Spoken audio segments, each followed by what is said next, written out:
Halo, selamat sore semuanya. Apakah bisa dengar suara saya di sana semuanya?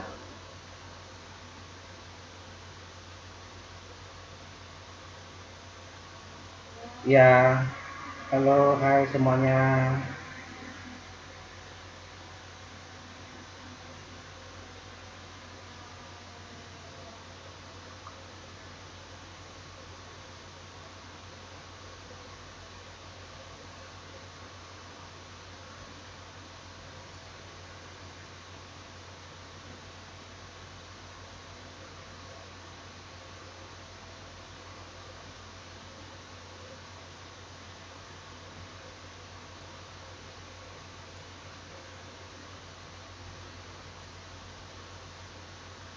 Oke, saudara-saudara, sambil menunggu rekan-rekan yang lain bergabung, mungkin ada beberapa orang yang belum bergabung dan mungkin di perjalanan. Kita tunggu saja.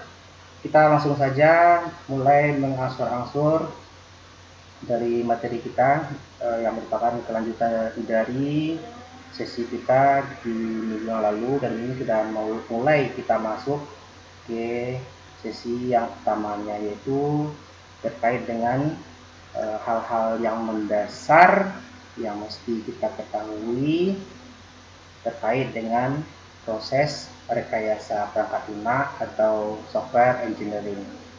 Nah, saudara-saudara, nanti di 30 menit terakhir ada sesi diskusi yang saya buka di Google Classroom, nanti agar dapat ditanggapi di sana, dan semakin ramai diskusinya itu juga akan semakin baik. Nah, di sana nanti juga ada beberapa request yang saya minta untuk dilaksanakan, karena saya berpandangan bahwa di ketimbang saya harus banyak berteori, lebih baik saya lebih fokus pada bagaimana mengasah kemampuan saudara untuk menjalani proses sebuah rekayasa itu. Nah, untuk itu tentu nanti di dalam pelaksanaannya nggak bisa bekerja sendiri-sendiri, tetapi dalam bentuk kerja tim. Karena nanti sebagai pengembang perangkat lunak itu juga nggak bisa dikerjakan oleh satu orang. Ada beberapa orang yang terlibat di situ, ada yang menguasai database, ada yang menguasai bahasa pemrograman, ada yang menguasai jaringan, ada yang menguasai security, ada yang menguasai proses maintenance-nya, dan segala macamnya itu. Nah, mungkin beberapa istilah yang saya sebutkan barusan ada yang sedikit asing bagi saudara, tapi dalam prosesnya nanti akan ada penjelasan-penjelasan terkait dengan apa yang dimaksudkan dengan terminologi atau istilah yang saya gunakan tadi. Maaf. Oke, saudara-saudara, jadi di dalam proses rekayasa perangkat lunak itu, kalau kita lihat secara sederhana, itu adalah semacam proses atau usaha yang dilakukan untuk memproduksi atau menghasilkan sebuah perangkat lunak. Proses itu dilakukan oleh beberapa rangkaian kegiatan yang saling berkesinambungan, mulai dari awal hingga akhir kegiatan itu. Maka itu sebabnya seringkali disebut sebagai sebuah proyek perangkat lunak. Nah, kalau kita berbicara tentang proyek, ini konsepnya harus saya dudukkan dulu. Kalau kita bicara tentang proyek, kita sering mendengar istilah proyek, misalnya di lingkungan pemerintahan, di perkantoran, kita sering memang mendengar istilah proyek itu. Kalau ditanyakan proyek, umumnya kebanyakan yang jawab proyek itu pekerjaan, Pak, katanya. Iya, betul, pekerjaan. Tapi kita juga harus mendalami terminologi ini atau dari istilahan ini, apa yang dimaksudkan dengan proyek. Apakah semua pekerjaan itu proyek? Seorang kasir yang bekerja di bank atau seorang kasir yang ada di supermarket, Apakah itu merupakan sebuah proyek? Itu kan pekerjaan juga. Apakah tukang parkir yang bekerja itu juga proyek? Apakah sopir bis yang membawa bis atau pilot yang menerbangkan pesawat itu juga proyek? Nah, ada orang yang membangun jembatan, ada orang yang membangun rumah sakit, membangun gedung bertingkat, jalan raya, jalan tol, dan segala macam itu. Apakah itu disebut dengan proyek? Nah, sehingga perlu ada semacam benang merah yang memilah apa itu yang disebut dengan proyek.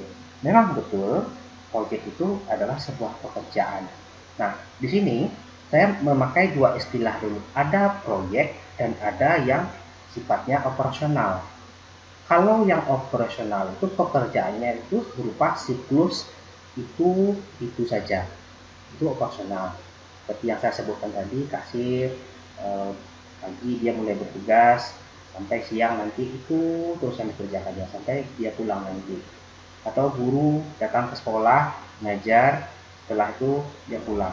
Siklus itu akan ditempuhnya secara berulang-ulang. Pilot menerbangkan pesawat, sopir mengemudikan bisnya. Nah, kemudian ada beberapa kegiatan seperti kasir tadi, contohnya seperti misalnya petugas perpustakaan yang mengerjakan pekerjaan rutin seperti itu adalah tugas-tugas yang sifatnya operasional. Sekarang saya berangkat ke proyek. Kalau yang proyek itu adalah sebuah kegiatan yang unik. Itu dulu kata kuncinya. Proyek itu adalah sebuah kegiatan yang unik. Unik itu artinya tidak ada pekerjaan yang lain yang memiliki kesamaan yang persis dengan pekerjaan itu. Saya contohkan misalnya, ada proses pembangunan jembatan sepanjang 5 meter, yang satu di daerah Kulim, yang satu lagi di daerah Panam. Sebagaimana saudara ketahui, daerah Kulim itu ada banyak batu-batu cadasnya. Di daerah Panam itu daerahnya daerah dataran dan cenderung ada rawa-rawanya, bahkan ada beberapa bagian ada lahan gambut dan segala macamnya di sana. Tentu saja walaupun jembatan itu sama-sama panjangnya 5 meter, orang yang bekerja keahliannya pasti beda.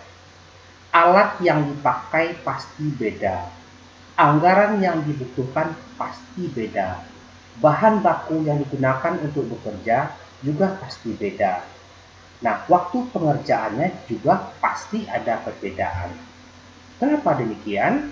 Kalau di daerah Kulim tadi yang saya sebutkan, Kulim kan daerahnya berbatu, berarti butuh alat-alat yang bisa memecah batu. Sementara di Panam nggak usah alat itu digunakan.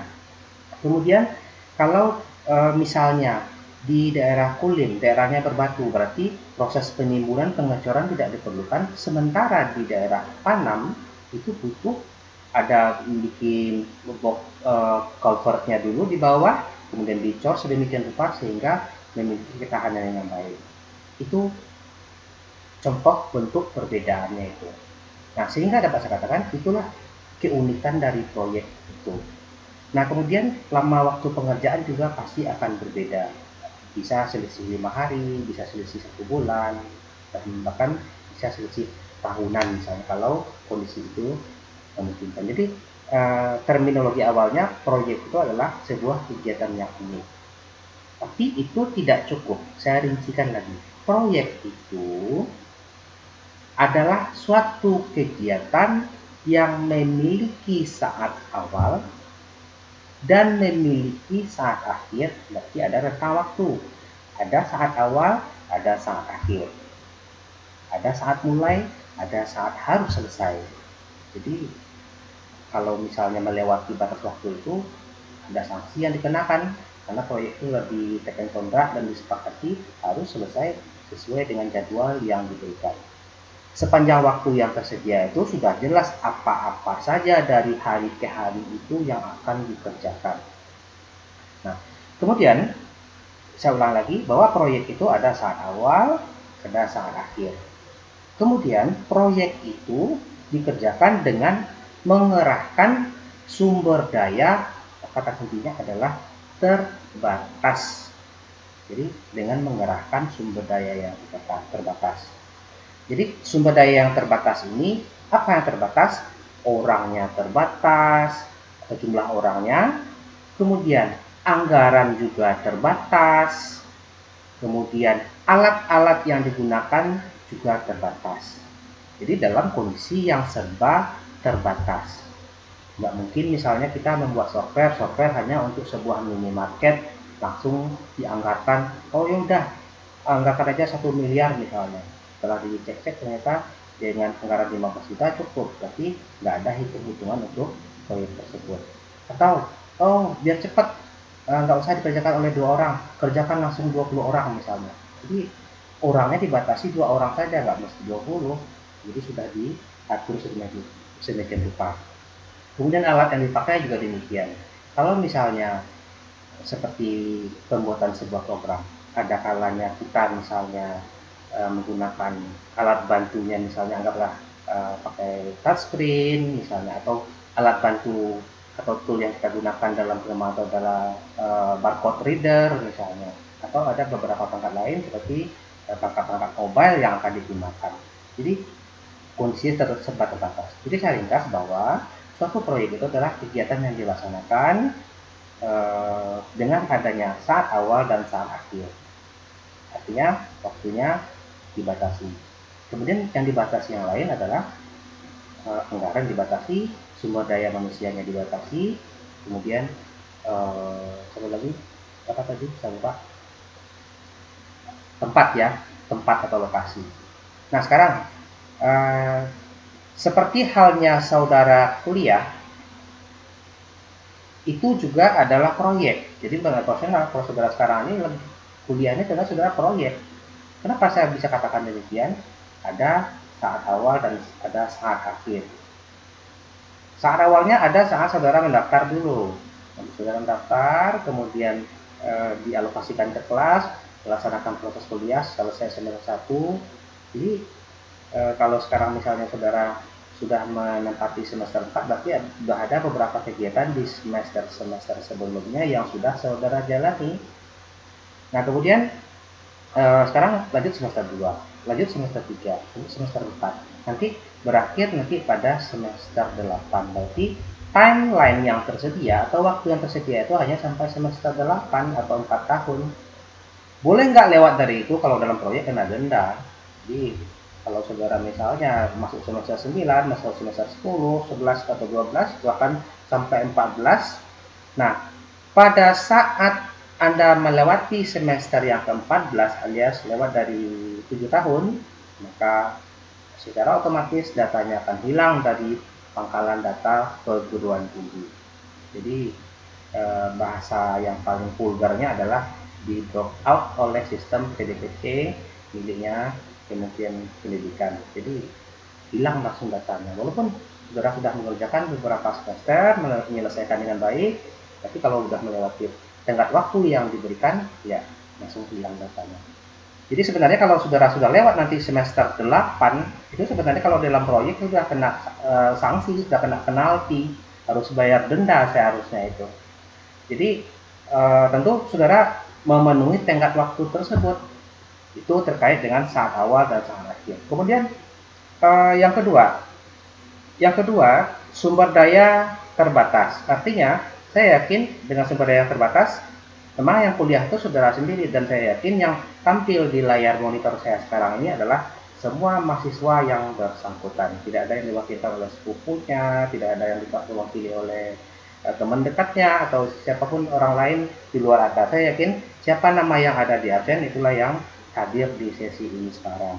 Jadi orangnya terbatas, mungkin dua-dua datang, kemudian itu ya. Nah berikutnya peralatan terbatas. Tentu alat-alat yang saudara gunakan untuk kuliah ya terbatas. Kalau alat kuliah, alat tulis sudah pasti.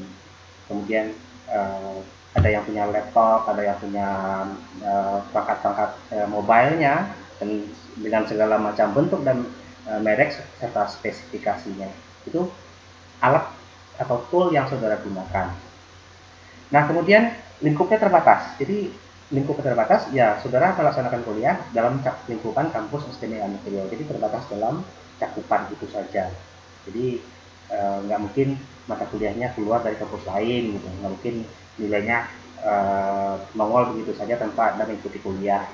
Jadi seperti itu tokohnya.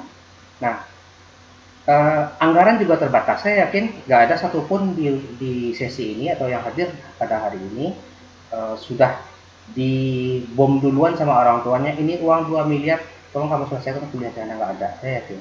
Apalagi yang kuliah malam, yang mayoritas itu sudah bekerja, bahkan ada yang mendanai sendiri kuliahnya. Tentu saudara sudah punya patokan, dana terbatas, memang dananya digunakan untuk proses perkuliahan itu saja. Jadi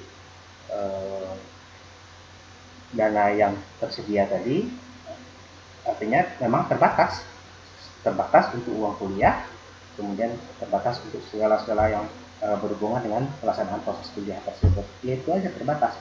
Jadi boleh dikatakan pendekatannya seperti itu, ada ilustrasinya seperti itu. Nah, software itu juga begitu, prosesnya dibuat dengan melibatkan beberapa orang dengan multi keahlian. Nggak programmer semua, nggak ahli desain semua, nggak ahli database semua. Ada beberapa keahlian yang berkolaborasi di sana untuk menghasilkan produk itu. Bahkan untuk kasus-kasus tertentu, tugas-tugas yang bersifat display, ada lagi keahlian khusus untuk itu. Misalnya dia nggak bisa program, dia nggak bisa jaringan, dia nggak bisa database, tapi dia jago di dalam membuat tampilan visual, misalnya seperti display, bikin gambar icon-icon. Jadi gambar-gambar dia yang buat semuanya, karena bagaimanapun juga akhirnya program itu kesan pertamanya itu memang pada apa yang terlihat, tentu tampilan perlu diperhatikan. Nah, seperti ada beberapa icon-icon atau logo-logo, tentu ada keahlian khusus yang buat itu. Jangan disuruh pula programmer membuat logo-logo atau icon itu. Dan satu lagi, icon itu kalau saudara dalam masa belajar boleh gunakan icon secara bebas, tapi kalau untuk digunakan untuk tujuan komersial itu harus dibuat sendiri. Coba lihat, misalnya saudara pernah kenal dengan software seperti Microsoft Word misalnya. Kan untuk menyimpan itu ada gambar disket tuh. Nah, coba buka di Open Office. Coba buka di Open Office. Gambarnya memang disket, tapi dibuat sedikit pembedanya seolah-olah mereka itu tidak ada kesamaan sama sekali. Jadi seperti misalnya open folder, misalnya pramuka folder oleh produknya Microsoft dibuat gambarnya folder itu, oleh yang base-nya open source dibuat dengan tampilan-tampilan yang lain. Jadi kira-kira gambarannya seperti itu. Nah, saudara-saudara, sekarang saya lanjut ke bagian presentasinya. Jadi itu gambaran sekilas dulu. Saya mau lihatkan dan jelaskan tayangan berikut ini. Sebentar. Windows.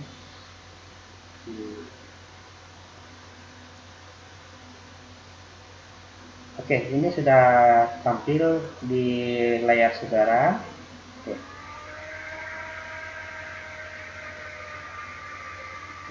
Sebentar. Justru di saya belum tampil. Sebentar.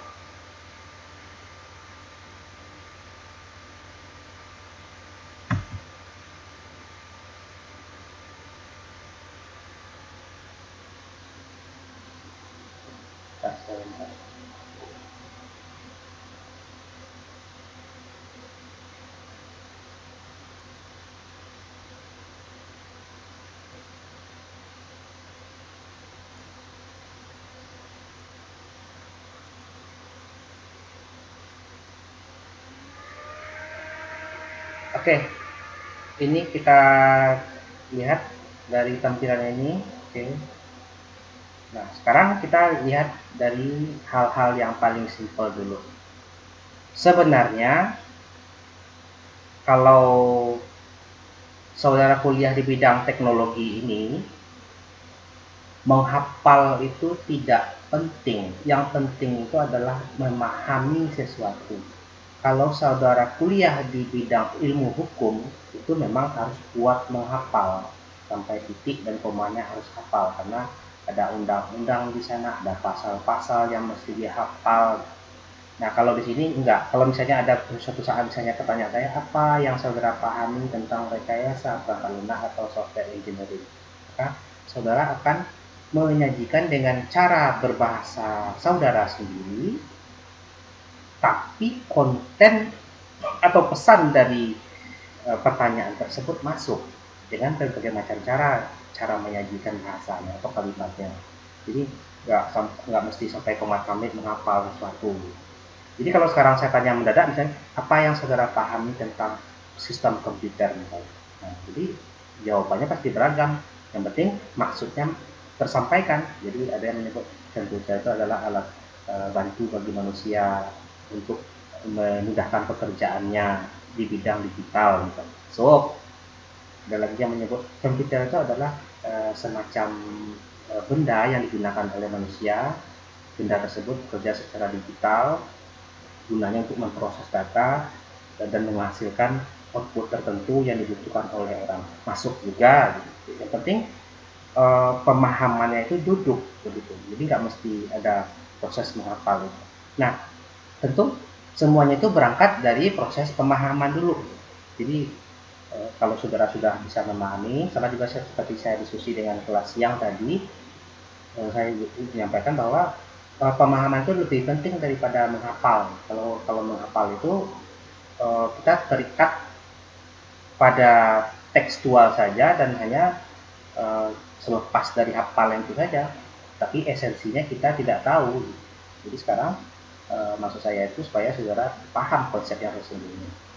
Nah, sekarang kita lihat dulu rekayasa perangkat lunak. Kalau di kalimat di sini, rekayasa perangkat lunak terjadi sebagai konsekuensi dari suatu proses yang disebut rekayasa sistem.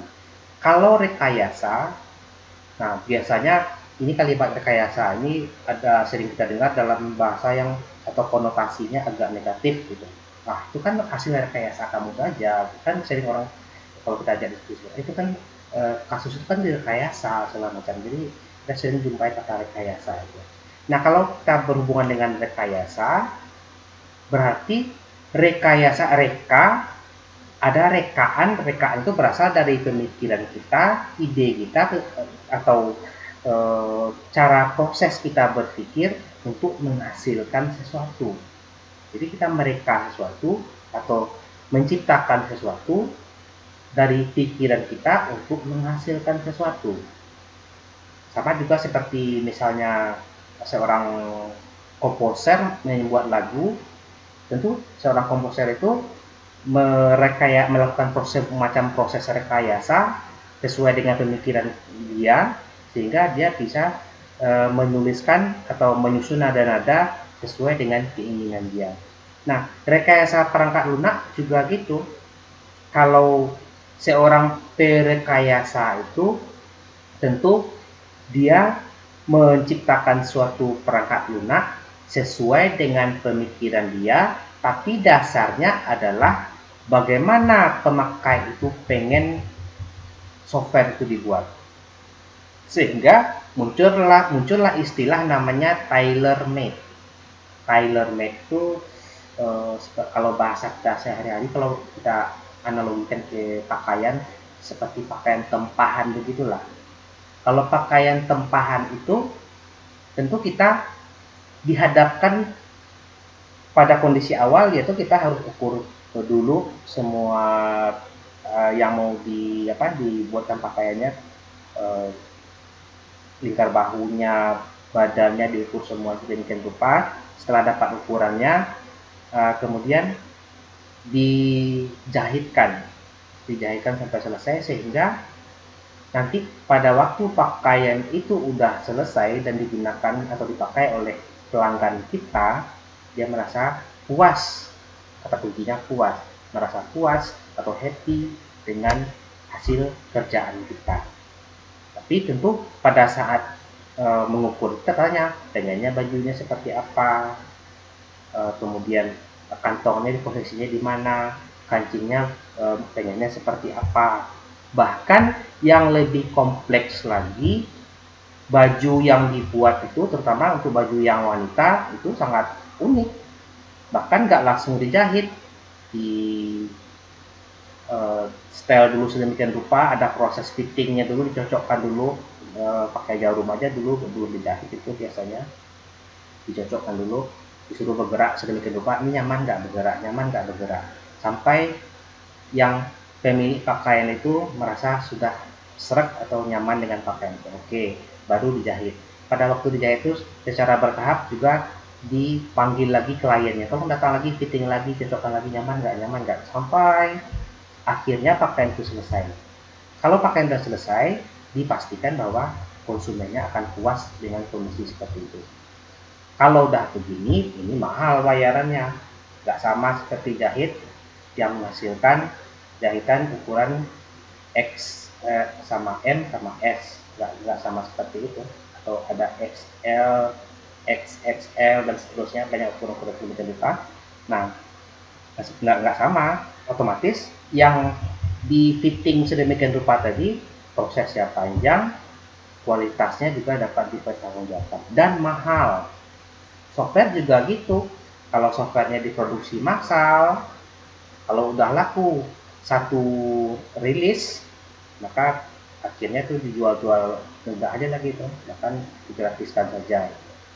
Jadi kalau yang ditempah itu, yang dibuat dengan istilah tailor made itu perencanaan yang matang.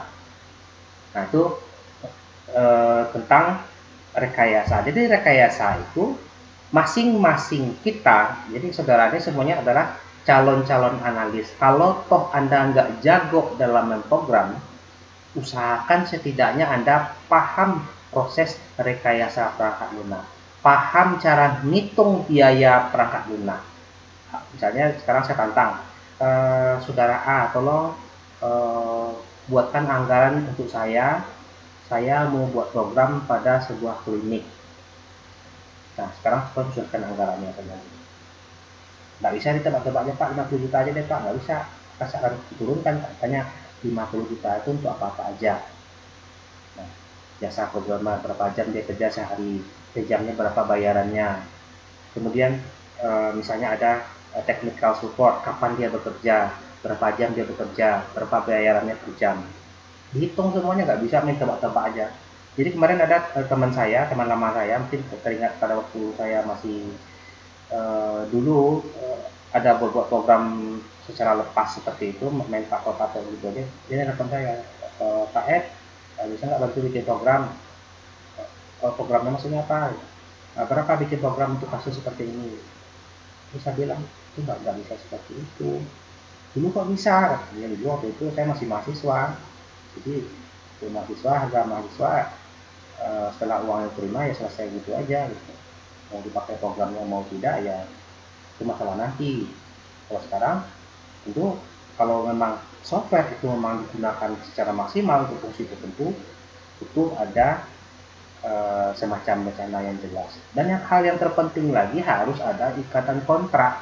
Kalau nggak ada kontrak jangan coba-coba, itu akan berbahaya. Jadi di kontrak itu kan tertera apa hak dan kewajiban. Sebab nanti kalau misalnya di kontrak itu nggak tertera tentang tugas-tugas itu, bisa saja nanti klien itu ingkar. Contoh, ini pengalaman juga seperti ini. Ada waktu itu sebuah minimarket meminta untuk dikembangkan aplikasinya, kemudian dibuat aplikasinya karena kenal hubungan pertemanan dengan bosnya, kenalnya pun via teman. Jadi datanglah ketemu, duduk di kafe, ngobrol, tanya berapa anggaran untuk itu, saya sebutkan angkanya sekian. Oke, silakan dibuat, kapan mulai kerja? Oke, bisa saya kerjakan mulai besok. Seperti apa kerja nanti? Yang dibuat itu adalah untuk tugas kasir saja. Jadi kasir menjual pakai barcode, kemudian tercetak struknya, tercatat transaksinya, kemudian terakhir dilaporkan transaksi hariannya. Nah, programnya selesai. Setelah selesai diinstalasikan dan dioperasionalkan. Kasirnya happy, nyaman melakukan tugasnya. Nah, kemudian Yang si bos bilang, oh, Pak Edward, kalau saya mau gaji karyawan saya dari sini gimana caranya? Loh, saya kaget. Nah, kemarin kan kita nggak menyentuh sampai ke sana. Iya, ini kan sebuah klinik ini masuk semua. Penggajian harus masuk, stoknya juga harus masuk, katanya. Ini pokoknya segala macam yang ada di apa ini di minimarketnya harus masuk semua, sampai absen pun masuk, katanya. Nah, kiranya kapan sehingga saya bisa membayar gaji mereka dengan benar. Oh ya, tapi kemarin tuh kenapa nggak masuk spesifikasi tugas itu yang kita sepakati waktu ngobrol dulu kan, hanya untuk fungsi tugas kasir saja. Kenapa kok bisa melebar sampai ke sana? Iya harus masuk, kan itu yang sepakati. Kalau nggak, saya nggak mau bayar. Kan. Nah, singkat cerita, akhirnya memang nggak dikerjakan bagian itu karena nggak disepakati. Apa sebabnya? Karena tidak ada kontak, karena kenal hubungan pertemanan gitu aja. Nah, dibantu, kemudian pas misalnya operasional, muncullah permintaan yang aneh-aneh gitu. Artinya spesifikasinya melebar. Nah, sama juga seperti misalnya apa? Anda mendapatkan service tertentu, anggaplah sepeda motor misalnya. Nah, kalau gimana rasanya kalau Anda misalnya cuma minta tolong sepeda motor saya diservis dan diganti oli gitu. Nah, oleh mekaniknya semuanya diganti semuanya. Lampunya diganti, kemudian eh, pokoknya yang nggak diminta dilakukan semuanya, terpaksa kita bayar bayar mahal seperti itu kalau kondisinya saya balik gitu ya. Nah, tentu keberatan, kecuali kalau hal itu dijelaskan dari awal. Maka dokumen kontrak itu adalah sebuah hal yang sangat wajib tersedia. Nah, dalam dokumen kontrak itu, nanti juga akan tertera rencana kerja kita. Nah, untuk itu tentu kita sudah mempersiapkan proposalnya. Nah, inilah nanti akan kita kerjakan membuat proposal ini. Buat proposal bagaimana cara membuat proposalnya, menyusun proposalnya, juga rencana kerjanya. Sampai aktivitas itu bisa saudara kerjakan seluruhnya. Nah, kembali ke sini. Jadi rekayasa itu adalah hasil dari pemikiran kita sebenarnya. Jadi saudara-saudara ini kalau tamat nanti targetnya itu adalah menjadi seorang sistem analis. Nah, seorang sistem analis itu kalau disetarakan sama seperti arsitek. Jadi arsitek itu bukan menjadi tukang gitu, bukan jadi tukang seperti itu, tukang bangunan nggak seperti itu. Sebenarnya programmer itu adalah jenjang pendidikannya D3, diploma 3. Tetapi sebagai seorang sistem analis, kita mesti tahu bagaimana programmer itu bekerja. Kalau kita nggak tahu bagaimana programmer itu bekerja, atau kita nggak paham program, minimal nggak paham program, gimana kita memberikan instruksi, gimana kita ngitung volume pekerjaannya, nggak bisa. Harus tahu kita bagaimana programmer itu bekerja, bagaimana cara menghitung volume pekerjaannya, bagaimana cara menjadwalkan programmer itu bekerja, bagaimana kita membuat sebuah desain dari program itu. Sejak mulai dari desain tampilan, kemudian desain ke database-nya, kemudian ke desain infrastrukturnya, semuanya itu yang melakukan adalah sistem analis. Nah, sekarang misalnya saudara kerja di kantor, mendadak datang pimpinan, tolong saudara ini kita mau buat program nih. Sekarang saya minta masukan dari saudara, katanya. Program ini yang pertama anggarannya kira-kira berapa? Terus tampilan programnya idealnya seperti apa? Coba dibikin coretan-coretan secara kasar, kira-kira program yang kita perlukan seperti apa nantinya. Nah, itu saudara sebagai analis sudah mampu menjawab hal itu. Kalau seorang analis yang berpengalaman, jadi seorang sistem analis yang berpengalaman, sebenarnya dengan wawancara awal saja, dia sudah bisa membuat perakiraan dari anggaran, termasuk waktu juga, termasuk SDM yang bekerja, termasuk plat yang akan dipakai. Dia sudah bisa memperkirakan anggarannya berapa. Kenapa demikian? Karena dia sudah diasah oleh pengalaman sekian kali banyak kasus yang dikerjakannya. Jadi seorang sistem analis yang handal itu nggak langsung serta merta begitu tamat kuliah langsung seorang analis yang jago, enggak. Butuh proses, butuh tahapan, butuh waktu. Nah, semakin banyak kasus-kasus yang dihandle, berarti pengalamannya sudah cukup banyak, maka dia sudah bisa membuat semacam perakiraan atau semacam estimasi. Estimasi yang dibuat itu biasanya nggak meleset jauh dari fakta sesungguhnya. Nah, saya bikin ilustrasi. Ilustrasi, mungkin saya bicara sedikit agak jauh, mohon maaf. Ada seorang ini tukang jagal, mungkin saudara tahu tukang jagal, tukang potong daging sapi itu. Nah, tukang jagal itu, tukang potong sapi atau tukang jualan daging itu, pernah saya lihat cara dia bekerja. Seseorang menjual sapi kepada dia, kemudian dia pergi ke sapi itu, ditepuk-tepuknya bagian sapi itu, bagian punggungnya, kemudian dilihatnya sekeliling, dilihatnya, kemudian dia sudah bisa memperkirakan sekian kilo daging bersihnya, saya sanggup harganya sekian. Nah, selanjutnya setelah sapi itu dipotong, ternyata memang nggak meleset. Dia bilang dagingnya bersihnya ini 90 kilo. Kenapa nggak bilang 92? Bilang 90, coba tengok lagi. Setelah saya pengen penasaran, saya pengen membuktikan, iya 90 lebih sedikit, lebih 1 on atau 2 on. Memang betul seperti itu dia buat perkiraan. Ini karena pengalaman sudah mengasah dia, menempa dia tahu ini lemaknya banyak nih, bersih dagingnya sekian kilo, 90 kilo, oke, harga sekian. Jadi nggak meleset jauh dari fakta yang sesungguhnya. Bahkan pada waktu dia jual daging pun, misalnya datang ibu atau mama datang ke dia beli daging, berapa bu? 1 kilo. 1 kali sayatan itu kadang pas, kadang meleset cuma tambah 1 sayatan kecil lagi, pas. Biasanya dia nggak ini, sayatannya nggak kurang, biasanya kurang, dia tinggal nambah dikit lagi aja. Jadi nambahnya itu biasanya cuma sayatan kecil aja, tambah pas 1 kilo. Nah, seperti itu. Jadi seorang analis itu juga gitu, ditempa oleh pengalamannya itu, karena kemampuannya itu, pengalamannya itu yang menciptakan, maka dia bisa menjadi seorang perekayasa yang baik.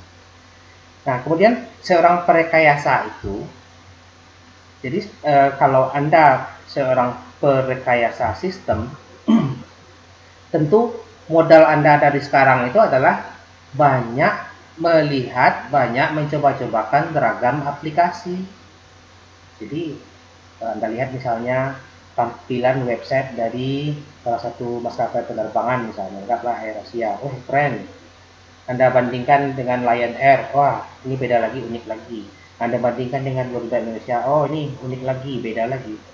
Jadi Anda punya banyak referensi maaf, bentuk tampilan-tampilan aplikasi itu. Nah, Anda masuk lagi ke situs pemerintahan, misalnya Pemprov Riau tampilan seperti ini. Nah, perlahan-lahan ingatan Anda itu mulai menyerap beberapa bentuk tampilan sebagai referensi Anda nanti saat merekayasa. Wah, kayaknya menunya itu diadopsi dari AirAsia bagus. Kayaknya iklannya diadopsi dari Lion Air juga bagus. Jadi Anda kombinasikan, nanti akan menghasilkan sebuah karya baru versi Anda sendiri. Nah, saat Anda melihat perbandingannya itu, tentu Anda bisa lihat plus minusnya dari sebuah hasil rekayasa. Karena situs-situs yang dibuat itu semua itu adalah merupakan hasil karya, hasil rekayasa dari para sistem analis. Nah, jadi itu intinya. Jadi proses perekayasaan seperti itu. Nah, jadi kita lanjut ke bagian berikutnya dengan rekayasa sistem ini. Jadi rekayasa informasi bertujuan menentukan arsitektur yang memungkinkan suatu bisnis menggunakan informasi secara efektif. Jadi intinya, kalau kita dalam merekayasa itu, kita ingin menentukan suatu langkah yang paling sederhana, yang paling ringkas untuk suatu fungsi yang diinginkan. Jadi kalau misalnya kita, anggaplah contoh, misalnya kita lagi meng-create aplikasi pada anggaplah sebuah klinik gitu. Bagaimana caranya supaya data pasien itu bisa dicari dengan berbagai macam cara gitu. Contoh misalnya kalau kita datang ke klinik kan dia nanya, pernah berobat sini dulu? Pernah. Pas cari data, biasanya orang kan cari kalau nggak nomor registrasinya, kalau nggak nama gitu. Nah setelah cari pakai nomor registrasi nggak ketemu, dicari pakai nama nggak ketemu. Mungkin banyak opsi lain untuk bisa menemukan data itu. Misalnya pernah berobat ke sini dulu, ada kapan kira-kira tanggal sekian. Oke, dibikinnya rentang waktu. Dia pernah berobat katanya dari tanggal sekian sampai tanggal sekian. Nggak ketemu juga. Dia tanya lagi, mungkin pertanyaan berikutnya, dengan dokter siapa dulu pernah berobat di sini? Dengan dokter itu cari lagi, nggak ketemu. Cari lagi, Bapak tinggal di mana atau Ibu tinggal di mana? Saya tinggal di Jalan Purwodadi. Oke, Purwodadi. Nggak ketemu juga. Nah, sehingga nanti ada pertanyaan-pertanyaan itu yang membuat data itu bisa diungkapnya, bisa data itu keluar. Misalnya anggaplah sebuah pertanyaan berikutnya yang mana data tersebut bisa ditemukan. Sakit apa katanya misalnya. Kalau saya pernah dulu datang ke sini dengan sakit DBD, COVID DBD. Biasanya DBD itu ada yang berobat itu pernah ke situ ada 300 orang. Carinya di DBD itu semuanya ketemulah datanya. Tapi itu kan contohnya agak konyol juga sebenarnya mencari data itu dengan nama huruf awal namanya, misalnya namanya Rido dengan R aja sebenarnya tidak keluar nama orang yang berawal dengan Rido, R, Rita, Rini, kemudian tekannya RI keluarlah Rita, Rido, Rima dan seterusnya. Kemudian sampai ketemu huruf yang paling dekat. Bisa membuat ilustrasi kira-kira keefektifan dari seorang sistem analis itu bekerja adalah contohnya adalah seperti mencari informasi itu dengan berbagai macam cara sampai ketemu. Atau saudara contohnya lain misalnya kayak mencari data di internet misalnya. Saya ada mencari sebuah judul buku. Saya cari judul buku itu, saya lupa judulnya apa. Saya pernah baca buku itu, saya lupa judulnya apa. Saya pernah baca buku itu, saya lupa pengarangnya. Nah, kemudian saya cari dengan berbagai macam cara. Buku itu adalah buku psikologi. Buku psikologi saya baca. Kemudian, tapi saya karena lupa nama pengarang, apalagi penerbit, saya lupa. Tapi saya ingat bidangnya psikologi. Saya cari aja di Google buku psikologi pilihan misalnya gitu. Muncul ada beberapa tampilan di Google saya. Saya tertulis itu ada 5 buku favorit tentang psikologi misalnya, atau 10 buku psikologi terbaik sepanjang masa. Muncul seperti itu. Saya coba tulis satu. Enggak juga memuaskan saya. Saya ingat warna sampulnya. Buku itu sampulnya warna oranye. Saya ketik buku psikologi bersampul warna oranye. Oh, aduh, ketemu buku itu. Jadi seperti itu. Seperti itulah cara atau strategi kita memecahkan masalah kita. Jadi jangan terpaku pada satu aspek saja, jangan bekerja dengan satu pola saja. Nah, seperti yang saya contohkan tadi, akhirnya ketemu apa yang diinginkan dengan menunjukkan ciri saja. Buku psikologi bersampul warna oranye, ketemu itu. Nah, itu pun biasanya nongol mungkin 10 pencarian ke atas misalnya ketemu seperti itu. Nah, seperti itulah prinsipnya. Memang orang sekarang mungkin rata-rata kita semuanya menggunakan Google ada. Tapi muncul lagi pertanyaan, apakah kita menggunakan Google itu sama seperti orang pengguna pada umumnya? Kalau pengguna pada umumnya dia mencari hanya dengan satu kata kunci saja. Nggak ketemu datanya udah ditinggalkan. Jadi banyak cara. Apakah saudara sudah tahu misalnya mencari file PowerPoint dengan ext.2 ppt ketik nama file yang mau cari, ext.2 doc misalnya proposal. Apakah sudah sampai ke level seperti itu? Karena semua orang ber-Google, tapi bedanya itu adalah strategi dalam pencarian informasi. Jadi mungkin dengan cara satu nggak ketemu, gunakan cara dua. Ketemu dengan cara dua, gunakan cara tiga. Jadi pikiran kita yang menuntun kita untuk mencari informasi itu, seperti contoh yang saya sampaikan tadi, pengarang bukunya saya lupa, yang saya ingat hanya buku psikologi aja, buku psikologi warna kulitnya oranye. Bukunya sempat saya baca beberapa halaman, tapi saya lupa.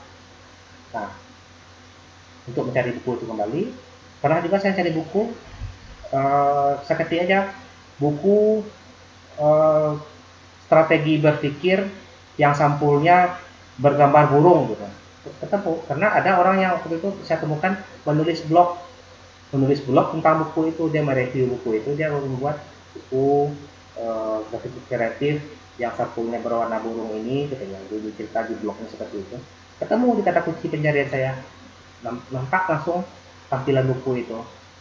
Nah, begitu buku itu nampak judul lengkapnya, langsung saya cari buku tersebut di PDF Drive. Jadi bagi Anda yang cari buku, cobalah ketik di pdfdrive.com, itu ada kalau nggak salah saya ada 80 juta mendekati 90 juta judul buku.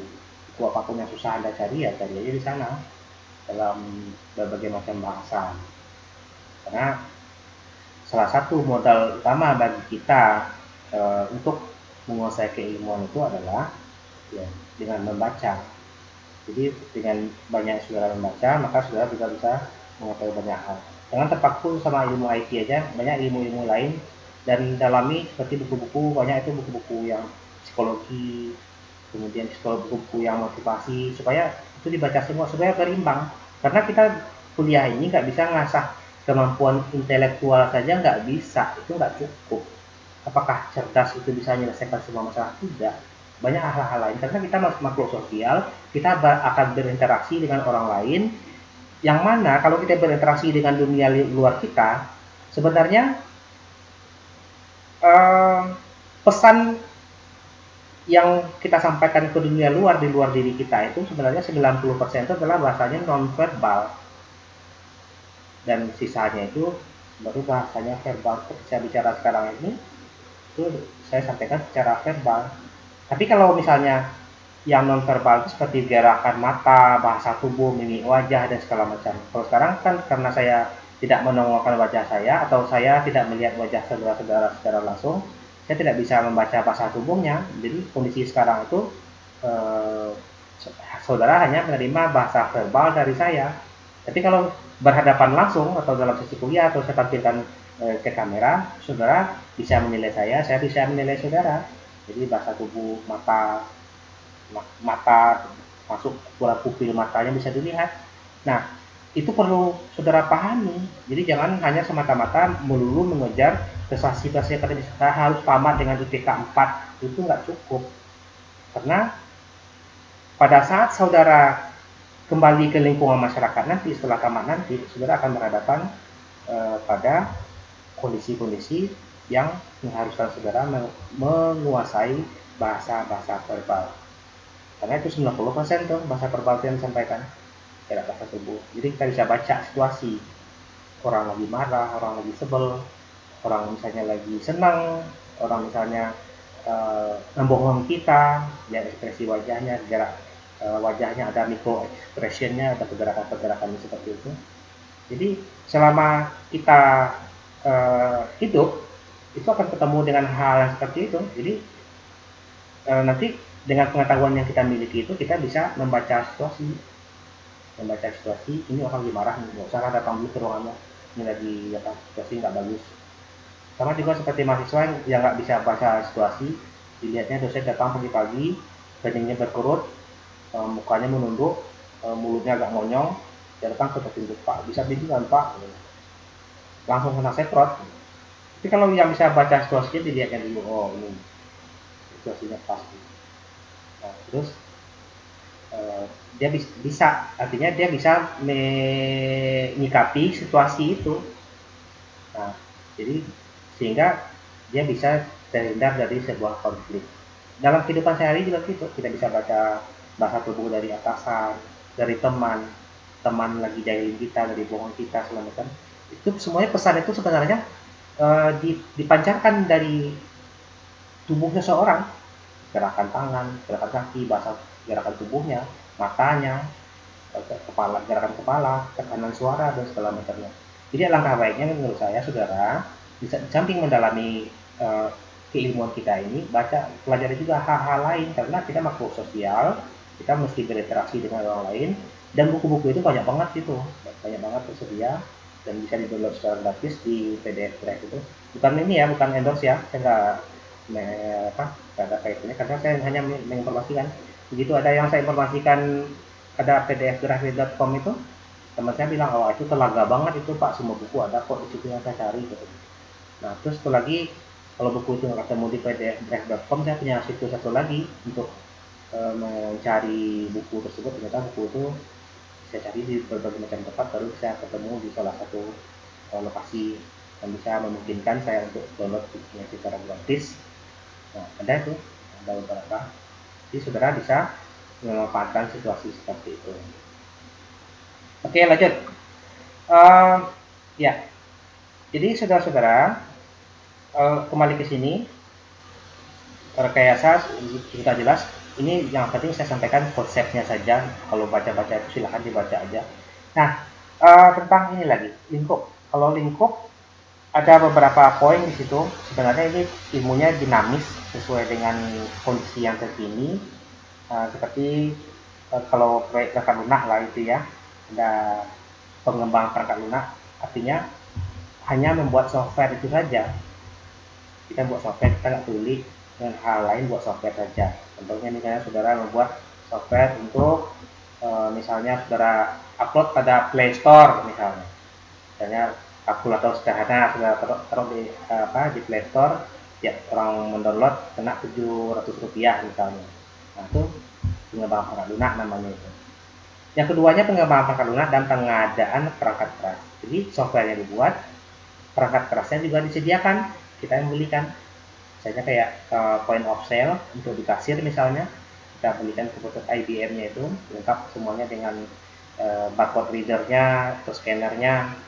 Itu yang kedua. Nanti perangkat lunak yang dibuatkan, hardware-nya juga. Ada pembenahan sistem prosedur dan pengembangan perangkat lunak. Jadi sistem prosedur ini maksudnya kita berhasil mengidentifikasi ini langkahnya terlalu panjang. Misalnya kalau sebelumnya kasir mesti ngetik kode barang itu satu-satu itu orang beli. Kalau orang lagi rame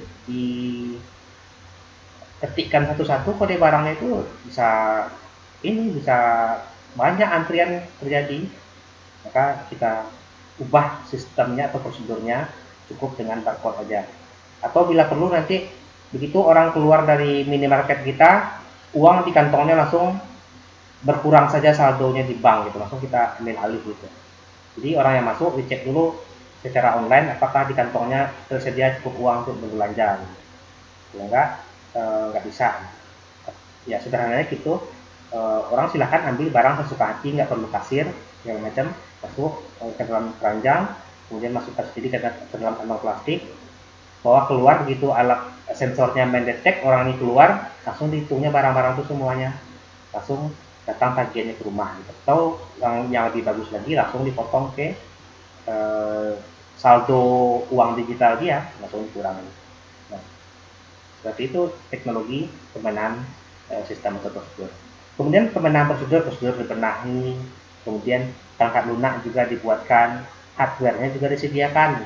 Jadi kita mengambil seluruh bagian. Maka semua tahapan ini sebenarnya satu rangkaian dari yang saya simple sampai ke yang paling kompleks.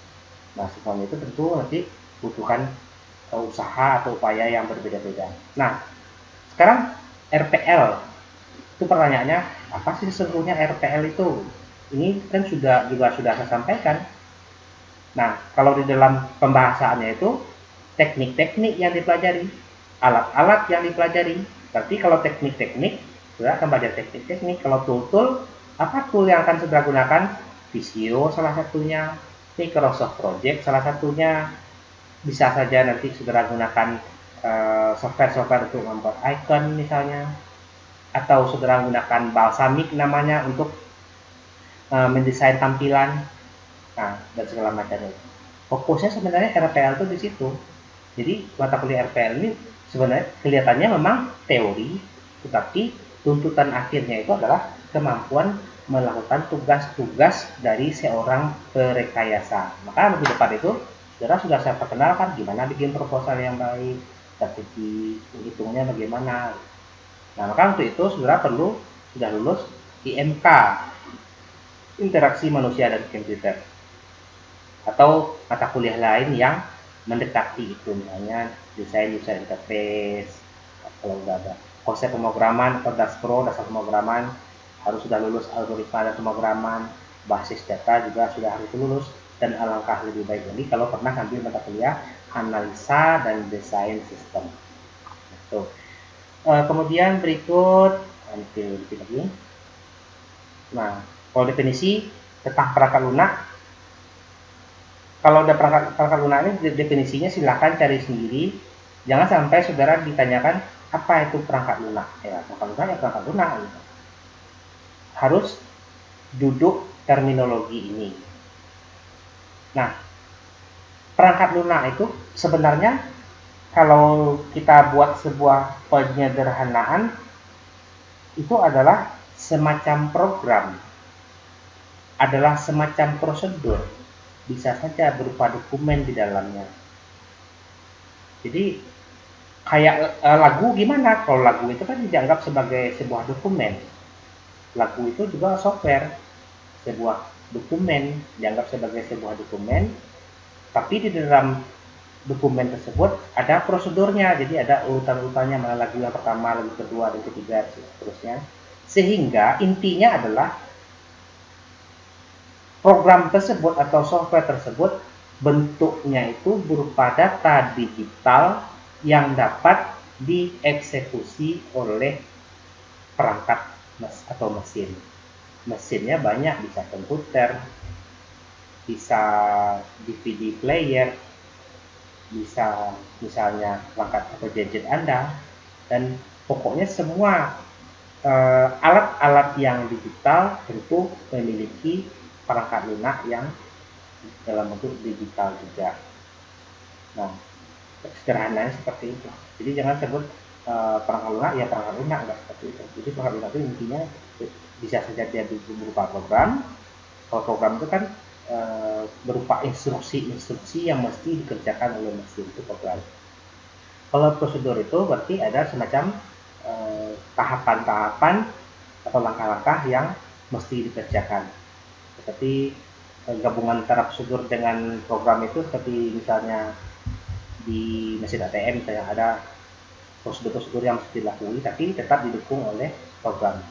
Dan dokumen itu berupa file-file yang dieksekusi secara digital untuk menghasilkan outputnya bisa berupa tampilan atau display, bisa berupa suara, dan juga bisa berupa sinyal. Nah itulah, nah ke ujung dari ini kurang lebih penjelasannya itu sama saja, konsepnya seperti itu. Artinya saudara sudah mampu mendudukkan tentang tadi mulai dari konsep dari proyeknya, apa itu perangkat lunak sudah jelas, apa itu rekayasa perangkat lunak atau software engineering yang merupakan hal-hal yang vital yang mesti dipahami terlebih dahulu. Nah, terus seperti yang tadi saya sampaikan, seorang perekayasa itu memang seorang yang harus memiliki pikiran terbuka.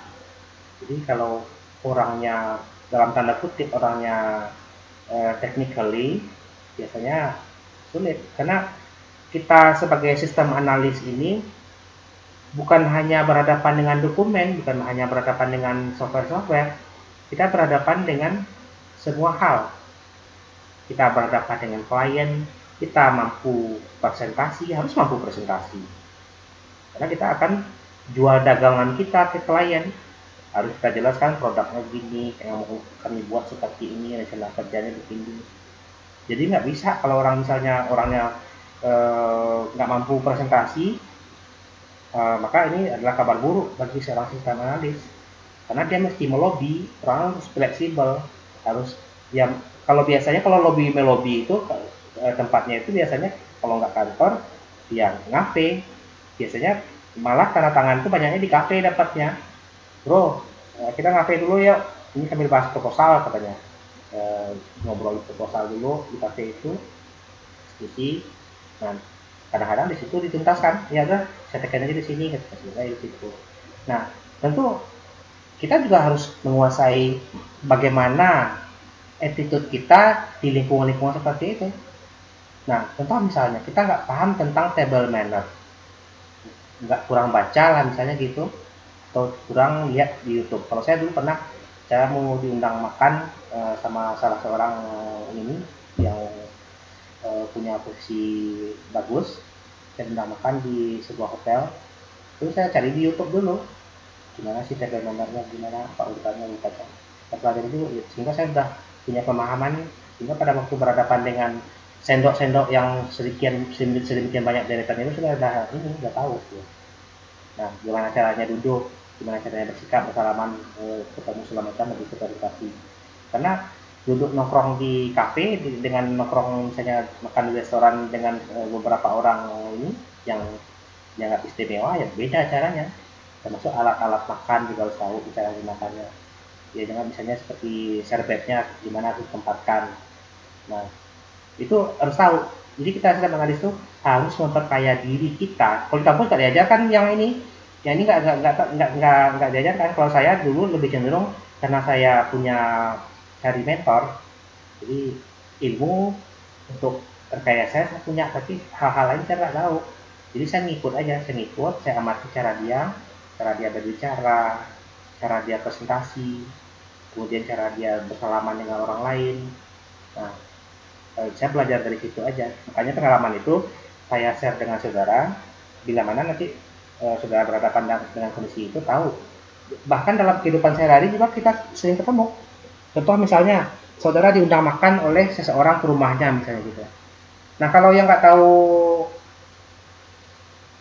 tata caranya atau etikanya makan itu di meja itu, dipastikan bahwa di ujung meja itu kepala keluarga itu yang duduk, jangan sampai nemplok pula kita duduk di situ gitu.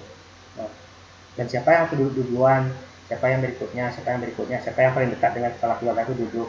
Kita harus tahu urutannya itu. Gitu. Maka kalau kita tahu itu atau bisa memahami kondisi seperti itu, kita akan lebih dihargai. Kalau kita ini bisa orang itu nggak paham etika atau seperti itu. Maka saudara pelajarilah itu, cari aja di YouTube banyak itu etiket, misalnya bagaimana cara makan di restoran, bagaimana caranya mengambil jamuan ini, jamuan itu, segala macam. Karena kita analis akan berhadapan dengan kondisi itu semua.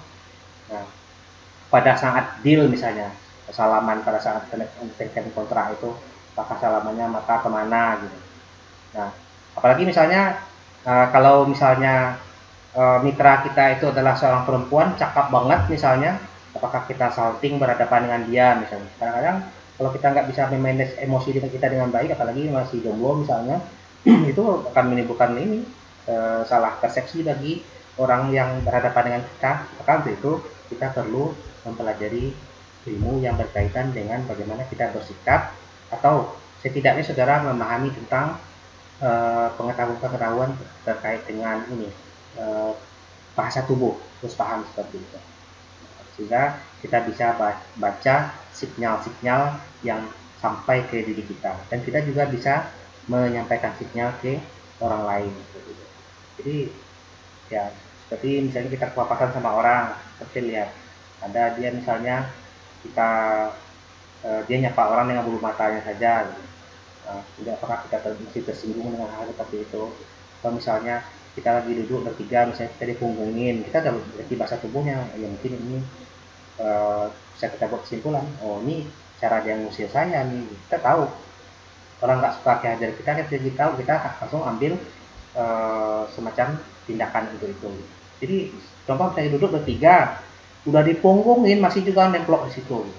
Jadi kalau dia punggung itu berarti udah nyuruh pergi, maka ambil langkah untuk langsung meninggalkan tempat itu. Jadi kita harus tahu yang seperti itu. Dan kadang-kala bahasa tubuh itu muncul dengan sendirinya dari objek yang di luar kita, dari teman kita misalnya. Jadi kita bisa baca itu. Maka saudara-saudara nanti saya harapkan ya jangan ini langsung fokus hanya mendalami keilmuan ini saja. Memang mata kuliahnya khusus untuk rekayasa perangkat lunak saja, tapi tentu saudara juga dari sekarang-sekarang harus mendalami ilmu-ilmu pendukung dari rekayasa perangkat lunak ini.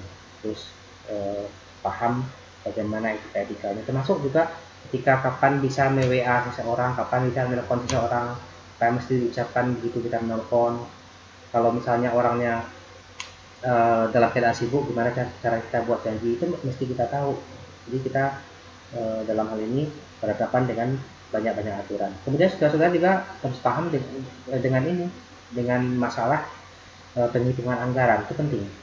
Jadi, biasanya kalau orang-orang yang mampu menghitung anggaran itu sangat posisinya sangat istimewa itu, keahlian civilian dia dalam buat kalkulasi seperti itu.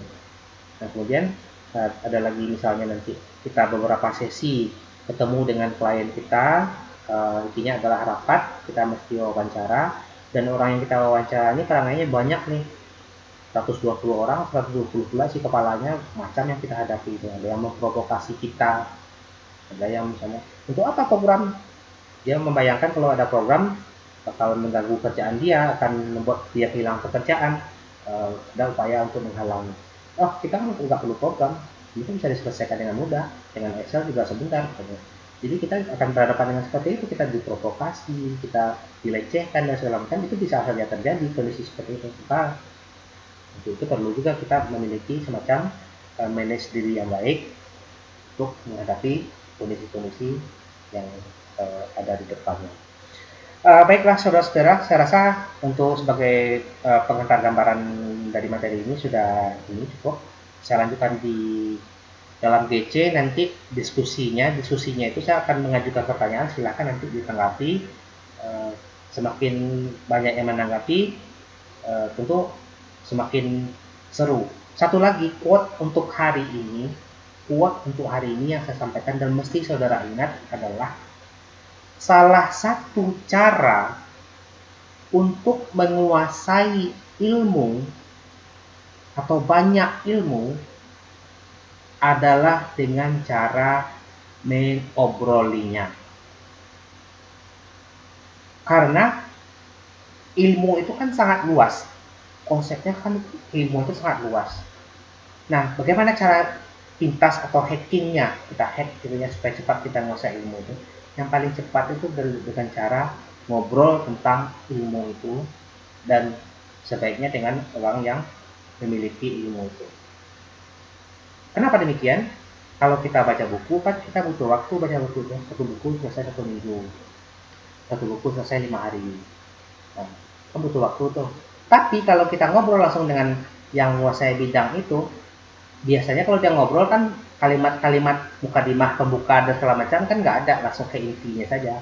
Artinya memang udah intisarinya lu bilangnya gitu.